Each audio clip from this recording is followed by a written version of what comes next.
Ayan, happy morning. This is Kapir tayo, also known as Admin Sipido. Trapper tayo. Gusto ko lang magbigay ng explanation para sa lahat. Okay? Yung sinasabi kasi nila na yung 250 pesos o 300 pesos is enough para mabuhay mo na yung isang pamilya mo. Yung buong mag-anak nakakain na kayo. Hindi totoo yun.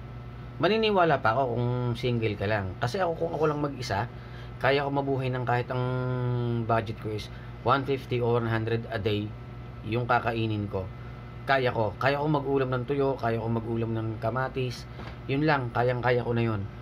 Makakasurvive ako. Pero pagka yung meron kang mga anak at meron kang pamilya, yung 300 mo, tol, payat na payat yan, maniwala ka sa akin. Ang 1,000 mo sa isang araw, kulang na kulang. Ang 1,000 mo, pag nabasag na, maniwala ka sa akin. Pag nabasag na, kawawa ka. Hindi mo na mababudget yan. Alam mo kung bakit?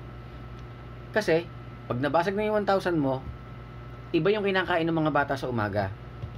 Yung almusal na sinasabi nila, iba yung almusal nila, kaysa ron sa lulutuin mo pa sa pang-almusal talaga nila. Bukod pa yon, around 300 ka agad na yun sa umaga. Magkano ang karne? Sa 300, o babudgetin mo pa yon. Paano magkakasyahin yun? Wala ka pang panahog dun sa 300 na yun. Wala ka pang panahog dun. Sa 500 na yun, payat na payat ka pa dun. Kulang na kulang. Kaya yung sinasabi nila na 250 pesos o 300 around araw-araw, naku po, kalokohan yon. Tapos yung ano ba yun? Yung minimum wage, tinaas lang ng 50 pesos. Wala namang pupuntahan yun. Magkano pa pamasahe? Diba? Magkano pamasahe? Kanina ko nga lang nalaman na na ang pamasahe pala, kulang-kulang 15 pesos na. Yun lang yung pupuntahan ko. Nag-commute ako kanina. Yun ko lang nalaman na 15 pesos na pala yung pamasahe. O yun.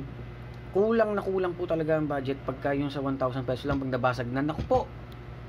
Walang-wala yun. Wala pa dun yung lulutuin mong tanghalian, wala pa yung lulutuin mo ng hapunan. Ewan ko lang sa family, sa iba, kasi yung iba kasi pag nagluto na ng umaga, diretso na hanggang hapunan. Yung bang niluto mo sa umaga, diretso na bang hapunan yun? Hindi yun mangyayari.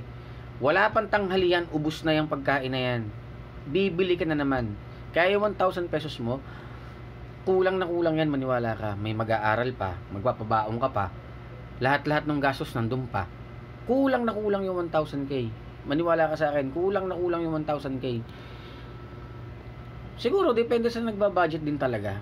Kung paano mo titipirin ito, paano mo kakausapin yung mga kasama mo sa loob ng bahay. Paano mo kakausapin na kailangan natin magtipid ng ganito. Pero hindi Dadaan yung merienda. Dadaan yung magtuturo pa yung mga bata na yan. Pagka sumundo ka, magtuturo yung mga yan. Magkano ang pamasahe? 60 pesos pagka susundo ka sa mga bata. Wala pa doon yung ituturo nila. Budget ka na agad ng 100. Magkano na yon? 300, tapos 100 sa umagahan, 100 na naman sa pamasahe tsaka rin si tuturo. Sige nga, tapos wala pa yung panghapunan doon, wala pa yung merienda. Sige nga, sabi mo kung sasapat sa akin yung 200 hanggang 250 pesos, mapapagkasya mo ba yon? Hindi. Hindi mo mapapagkasya yon. Depende na talaga kung paano mo gagawa ng paraan yon. Paano mo i-explain dun sa mga kasama mo sa bahay. Depende yon. Mahirap mag-budget. Lalo ngayon. Ano yung dinagdag sa minimum wage? 50 pesos? Hindi naman sasapat yun Magkano na ba pamasahe ngayon?